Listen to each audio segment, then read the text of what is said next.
안녕하세요. 말씀 묵상 이광재 목사입니다. 예수님께서 병자들을 치료하시면서 육체적인 치료를 통해서 하나님 나라의 회복이 어떻게 이루어질 것인지에 대해서 보여주셨다면, 오늘은 이제 말씀을 가르쳐 주시는 그런 본문을 보게 됩니다. 복 있는 사람이라는 그런 주제로 팔복이라고 보통 저희들에게 알려져 있는 부분입니다. 모든 본문을 다 설명할 수는 없지만 간단하게 또 오늘 말씀을 통해서 하나님께서 저희들에게 주시고자 하는 말씀을 귀하게 듣는 시간 갖도록 하겠습니다. 제가 기도하고 시작하겠습니다. 하나님 감사합니다. 오늘도 하나님께서 저희들에게 꼭 필요한 말씀을 공급해 주신 줄 믿습니다. 오늘 말씀을 통해서 저희들에게 또 무엇을 바라보고 또 어떻게 사는 것이 가장 지혜로운 삶인지 성령님 조명하여 주셔서 오늘 이 말씀이 제 삶의 능력이 될 수 있도록 인도하여 주시옵소서. 감사드리며 예수님의 이름으로 기도드립니다. 아멘. 마태복음 5장 1절에서 12절 말씀을 제가 봉독해 드리도록 하겠습니다. 예수께서 무리를 보시고 산에 올라가 앉으시니 제자들이 나온지라 입을 열어 가르쳐 이르시되 심령이 가난한 자는 복이 있나니 천국이 그들의 것이며 애통하는 자는 복이 있나니 그들이 위로를 받을 것이며 온유한 자는 복이 있나니 그들이 땅을 기업으로 받을 것이며 의에 줄이고 목마른 자는 복이 있나니 그들이 배부를 것이며 긍휼히 여기는 자는 복이 있나니 그들이 긍휼히 여김을 받을 것이며 마음이 청결한 자는 복이 있나니 그들이 하나님을 볼 것이며 화평케 하는 자는 복이 있나니 그들이 하나님의 아들이라 일컬음을 받을 것이며 의를 위하여 박해를 받는 자는 복이 있나니 천국이 그들의 것임이라. 나로 말미암아 너희를 욕하고 박해하고 거짓으로 너희를 거슬러 모든 악한 말을 할 때에는 너희에게 복이 있나니 기뻐하고 즐거워하라. 하늘에서 너희의 상이 큼이라. 너희 전에 있던 선지자들도 이같이 박해하였느니라. 아멘. 오늘 본문을 보면요, 예수님께서 산에 올라가셨다라고 말씀하십니다. 그래서 오늘 본문을 산상수훈이라고 말하기도 하고요, 팔복이라고 말하기도 합니다. 산에 올라가셔서 앉으셔서 이제는 하나님의 말씀을 가르치는 그런 모습을 지금 표현하고 있습니다. 이것은 당시 랍비들이 흔히 말씀을 가르치는 그러한 모습이기도 하지요. 예수님께서 말씀하시는 그러나 그 가르침은 랍비들과 완전히 다른 말씀이었습니다. 랍비들은 자신들의 의를 드러내고 하나님 말씀에 그런 의로운 일들을 행함으로 스스로 교만한 모습이었다면, 예수님께서는 그런 행함을 강조하시는 것이 아니라, 행함을 통한 의를 강조하신 것이 아니라 전적인 하나님의 은혜를 갈급히 찾는 그의 백성과 하나님과의 관계적인 부분을 지금 말씀하고 계시는 것입니다. 그래서 이러한 관점에서 오늘 본문을 이해하는 것이 아주 중요한 핵심입니다. 하나님과 그의 자녀의 관계, 과연 어떤 관계입니까? 보시면 3절에 이렇게 표현되어 있습니다. 심령이 가난한 자는 복이 있다. 바로 이 부분입니다.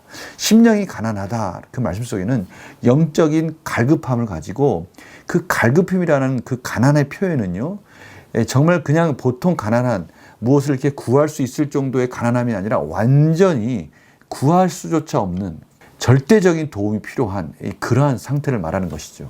그러한 영적인 갈급함을 말씀하시는 것입니다. 저희 시편 42편에 보면 사슴이 시냇물을 찾아 헤매이듯이라는 그 사슴이 그 시냇물을 찾아 갈급히 찾아다니는 그 모습, 그것을 찾지 못했을 때는 그 사막에서 그냥 꼬꾸라져서 죽는 겁니다. 죽음을 임박하게 그렇게 물을 찾고 있는 그 사슴의 갈급함, 오늘 바로 심령이 가난한 자의 표현이 바로 그런 부분인 것이죠. 이러한 심령이 가난한 자, 하나님의 은혜가 없으면 살 수 없다는 것을 알고 하나님을 갈급히 찾는 자들, 그들이 바로 천국 백성이 된다라는 것을 지금 말씀하고 계십니다. 이러한 천국 백성의 모습은 왜 그렇게 하나님의 은혜를 갈급히 찾을까요? 오늘 보니까 애통하는 자는 복이 있다. 애통함을 경험한 겁니다. 이 극심한 절망과 허무함, 인생에 있어서 하나님이 없이는, 하나님의 은혜가 없이는 살 수 없다라는 그런 마음을 가지고 하나님 앞에 애통하는 자가 되었다는 것이죠. 이러한 애통하는 자들을 하나님께서 위로하여 주시고, 말씀으로 위로하여 주시고, 만나 주시고, 그들을 하나님의 백성으로 부르신 겁니다.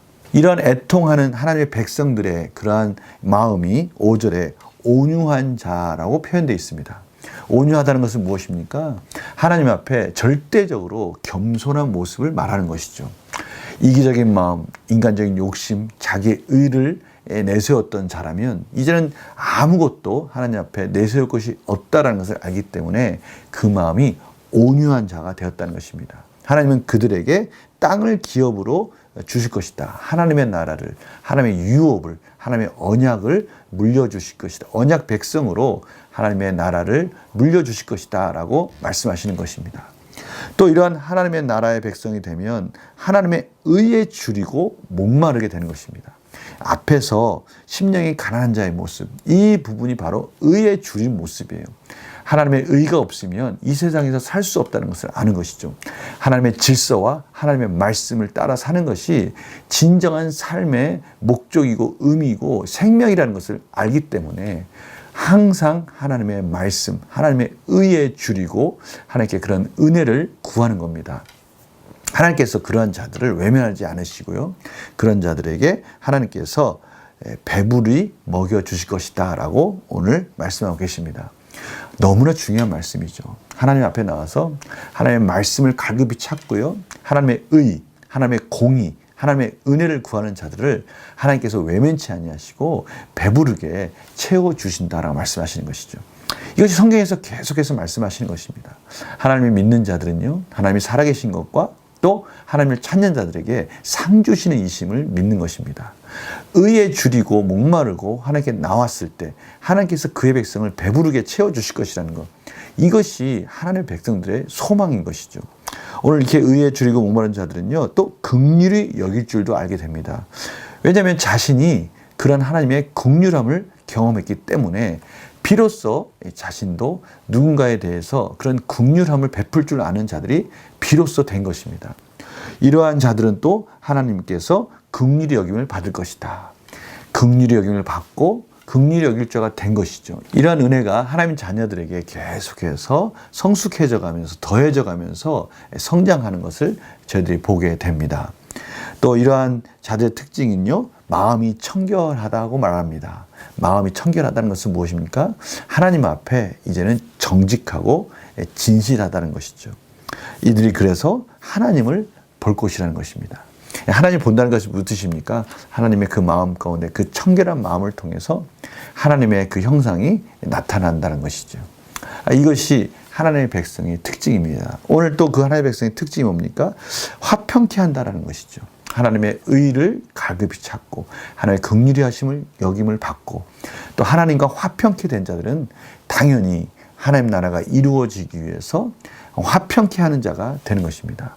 이웃과 이웃을 화평케 하고요. 하나님과 또 그 이웃을 화평케 하는 자가 된다라는 것이죠. 또한 이러한 삶을 살다 보니까요, 의를 위하여 박해를 받는 자가 됩니다. 하나님의 나라, 하나님의 법을 따라 살다 보니까 세상의 법과 구별되어져서 하나님의 백성으로 구별되어 산다는 것 그 자체가 이미 세상에게는 미움을 받는 자들이 되는 겁니다. 그래서 그들은 이해 못하는 하나님의 법을 가지고 살게 되니까요, 박해를 받게 되는 것이죠. 이러한 자들을 하나님께서 천국으로 허락해 주시고 또 나로 말미암아 너희를 욕하고 박해하고 거짓으로 너희를 거슬러 모든 악한 말을 할 때는 너희에게 복이 있다.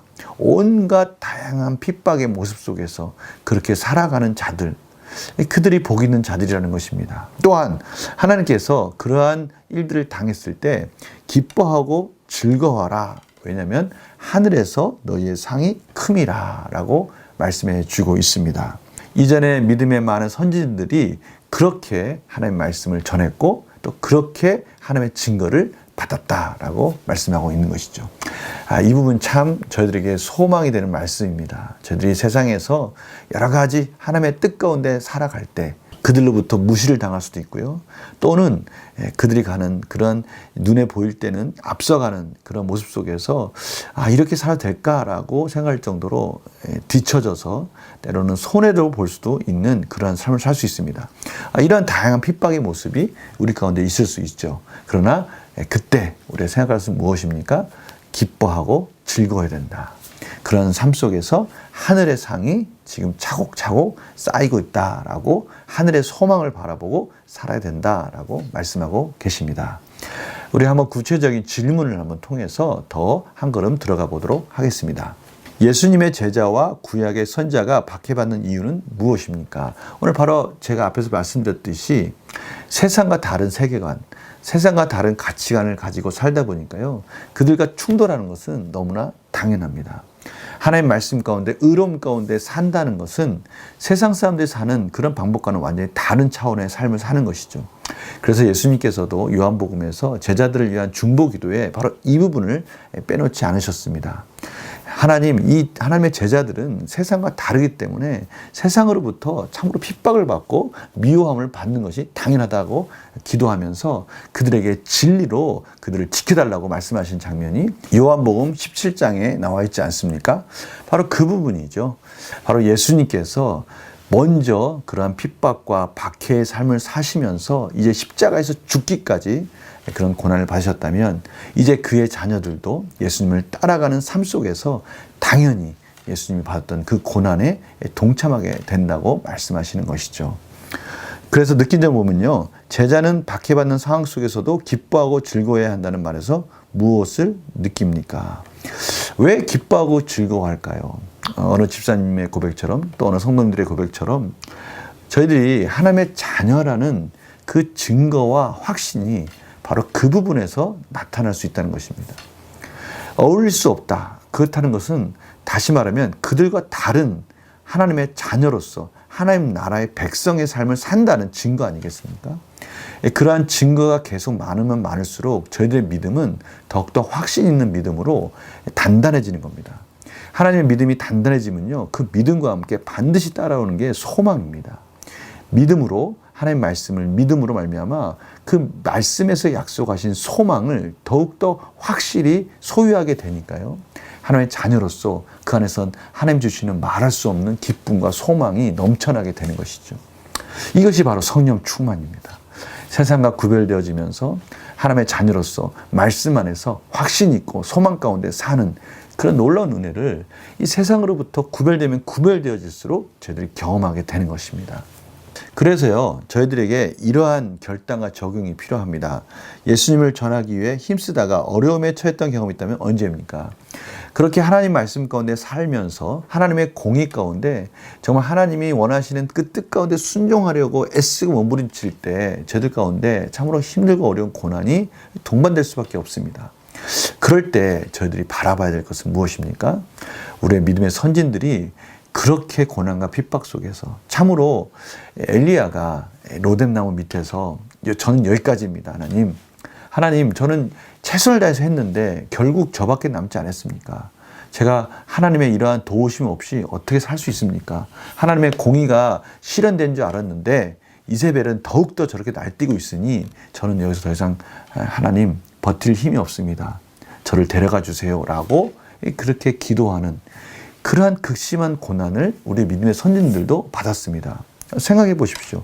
하나님의 공의 가운데 살면 하나님께서 저희들 삶을 평탄하게 인도해 주시고 결국 승리하는 것으로서 보여주셔야 되지 않습니까? 이세벨이 처절하게 항복하고 통곡하면서 회개해야 되는 거 아닙니까? 그런데 그런 일이 일어나지 않았다는 겁니다. 그때 그런 고난 속에서 낙심하고 있는 엘리야에게 그러한 하나님이 찾아가셔서 그 엘리야를 위로하십니다. 아직 너 혼자가 아니다. 무릎 꿇지 않은 7천 명이 남았다.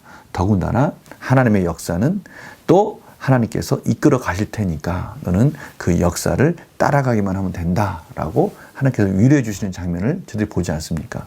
저희들도 이러한 고난이 없다고 할 수는 없지만 반드시 하나님께서 우리 편이 되어져서 승리로 이끄신다는 것을 믿고 오늘 저희들이 이 팔복을 통해서 이러한 과정 하나하나 이 모든 것들 우리의 삶 속에서 이렇게 나타나고 있는 증거들 이런 것들을 통해서 저희들의 믿음이 더욱더 강해지고 또 성장하면서 소망 가운데 끝까지 달려가는 우리 사랑하는 성도님들이 되시기를 끝까지 저희들을 붙들어 주시는 하나님의 은혜를 바라보시면서 승리하는 저희들의 삶이 되기를 간절히 축원합니다. 제가 기도하고 마치겠습니다. 하나님 아버지 감사합니다.